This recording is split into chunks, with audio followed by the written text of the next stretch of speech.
enlarging soil conditioners, phytoremediation, bioremediation and monitored natural attenuation. An example of diffuse pollution with contaminants is copper accumulation in vineyards and orchards to which fungicides are repeatedly applied, even in organic farming. 228. Microfibers from synthetic textiles are another type of plastic soil contamination. 100% of agricultural soil samples from southwestern China contained plastic particles, 92% of which were microfibers. Sources of microfibers likely included string or twine, as well as irrigation water in which clothes had been washed. 229. The application of biosolids from sewage sludge and compost can introduce microplastics to soils. This adds to the burden of microplastics from other sources, for example the atmosphere. Approximately half the sewage sludge in Europe and North America is applied to agricultural land. In Europe it has been estimated that for every million inhabitants 113 to 770 tons of microplastics are added to agricultural soils each year. 229. Desertification. Desertification, an environmental process of ecosystem degradation in arid and semi-arid regions, is often caused by badly adapted human activities such as overgrazing or excess harvesting or firewood. It is a common misconception that drought causes desertification. 230. Droughts are common in arid and semi-arid lands. Well-managed lands can recover from drought when rains return. Soil management tools include maintaining soil nutrient and organic matter levels, reduced tillage and increased cover. 231.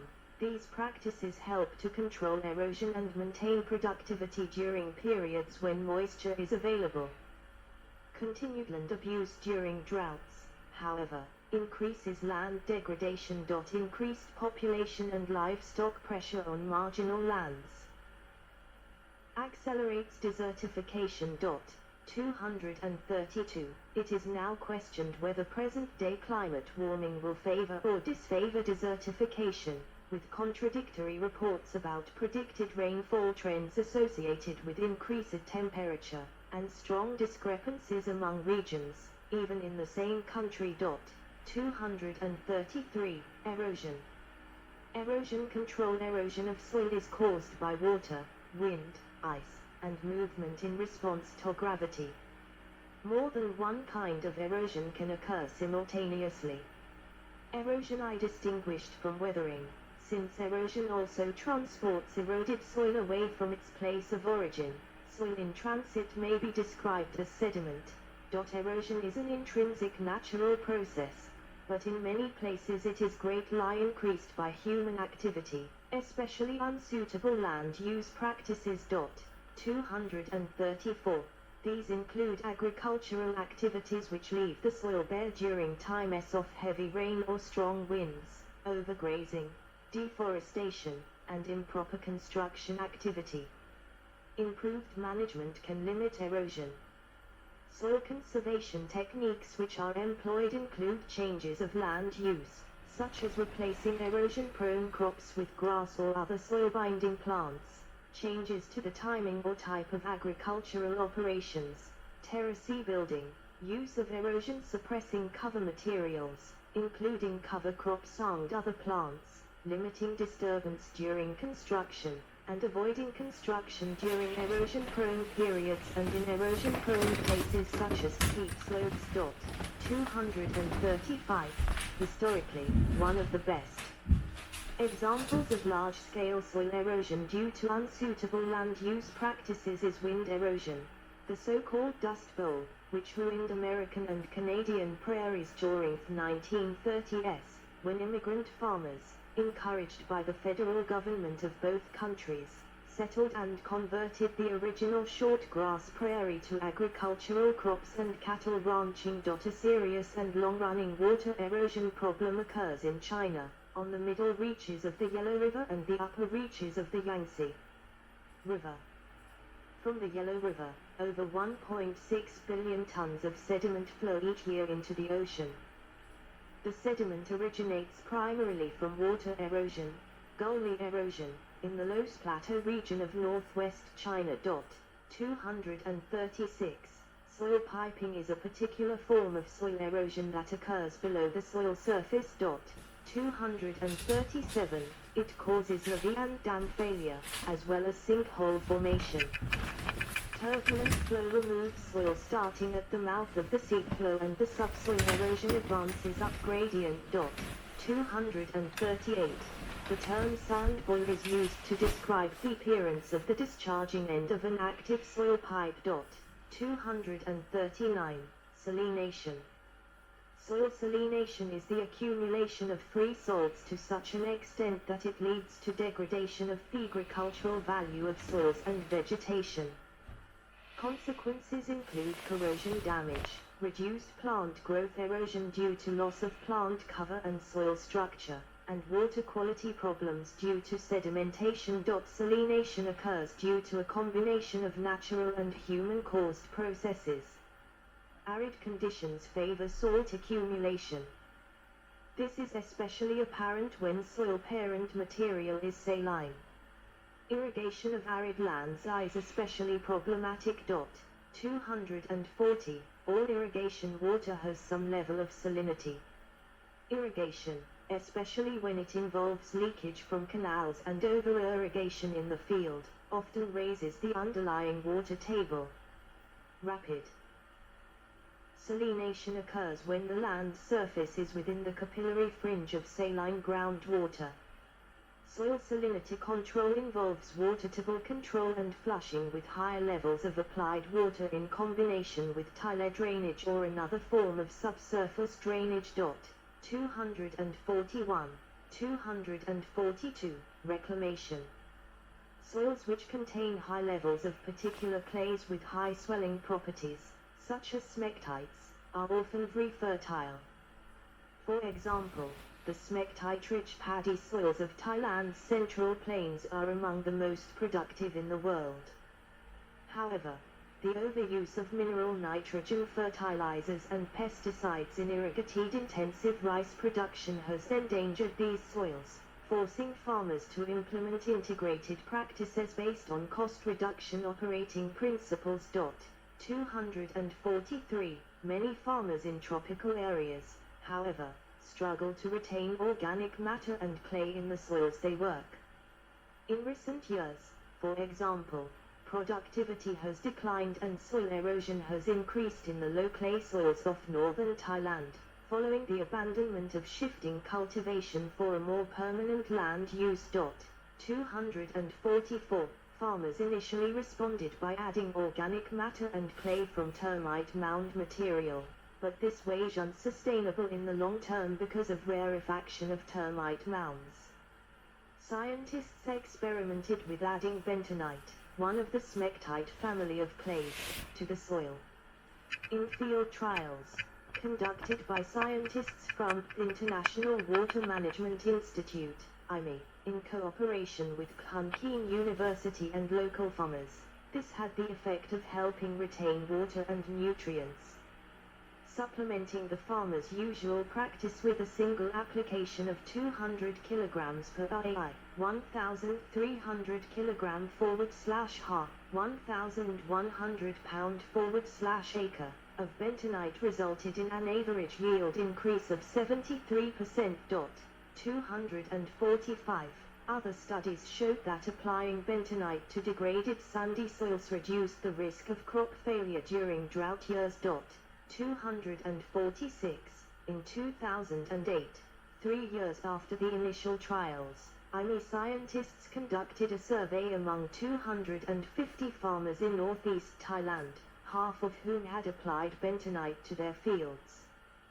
The average improvement for those using the clay addition was 18% higher than for non-clay users. Using the clay had enabled some farmers to switch to growing vegetables, which need more fertile soil. This helped to increase their income. Researchers estimated that 200 farmers in northeast Thailand and 400 in Cambodia had adopted the use of clays, and that a further 20,000 farmers were introduced to the new technique. 247. If the soil is too high in clay or salts, for example saline sodic soil, adding gypsum, washed river sand and organic matter, e.g. municipal solid waste, will balance the composition. 248. Adding organic matter, like ramiol chipped wood or compost, to soil which is depleted in nutrients and too high in sand will boost its quality and improve production. 249. 250. Special mention must be made of the use of charcoal, and more generally biochar to improve nutrient-poor tropical soils, a process based on the higher fertility of anthropogenic pre-Columbian Amazonian dark earths, also called Terra protida Indio, due to interesting physical and chemical properties of soil. Black carbon as a source of stable humus. 251. However, the uncontrolled application of charred waste products of all kinds may endanger soil life and human health. 252. History of studies and research. The history of the study of soil is intimately tied to humans' urgent need to provide food for themselves and forage for their animals. Throughout history, civilizations have prospered or declined as a function of the availability and productivity of their soils. 253. Studies of soil fertility. The Greek historian Xenophon, 450–355 BCE, is credited with being the first to expound upon the merits of green manuring crops, but then whatever weeds are upon the ground, being turned into earth, enriched the soil as much as dung. 254. Columellas of husbandry, circa 60 CE, advocated the use of lime and that clover and alfalfa, green manure, should be turned under. 255, and was used by 15 generations, 450 years, under the Roman Empire until its collapse. 254, 256, from the fall of Rome to the French Revolution, knowledge of soil and agriculture was passed on from parent to child, and as a result, crop yields were low. During the European Middle Ages, Yahya ibn al-Awam's handbook, 257, with its emphasis on irrigation, guided the people of North Africa, Spain and the Middle East. A translation of this work was finally carried to the southwest of United States when under Spanish influence. 258, Olivier de Serres, considered the father of French agronomy, was the first to suggest the abandonment of fallowing and its replacement by hay meadows within crop rotations. He also highlighted the importance of soil, the French terroir, in the management of vineyards. His famous book Le Théâtre d'Agriculture et Ménage des Champs, 259, contributed to the rise of modern, sustainable agriculture and to the collapse of old agricultural practices such as soil amendment for crops by the lifting of forest litter and assarting, which ruined the soils of Western Europe during the Middle Ages and even later on according to regions. 260. Experiments into what made plants grow first led to the idea that the ash left behind when plant matter was burned was the essential element, but overlooked the role of nitrogen, which is not left on the ground after combustion, a belief which prevailed until the 19th century. 261. In about 1635, the Flemish chemist Jan Baptist van Helmont thought he had proved water to be the essential element from his famous 5 years experiment with a willow tree grown with only the addition of rainwater.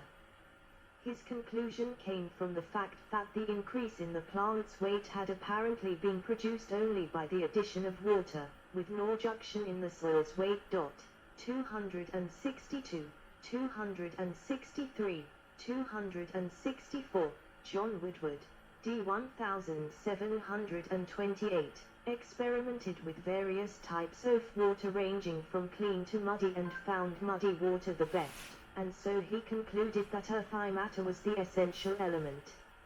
Others concluded it was humus in the soil that passed some essence to the growing plant. Still others held that the vital growth principle was something passed from dead plants or animals to the new plants. At the start of the 18th century, Jethro Tull demonstrated that it was beneficial to cultivate, stir, the soil, but his opinion that the stirring made the fine parts of soil available for plant absorption was erroneous. 263, 265.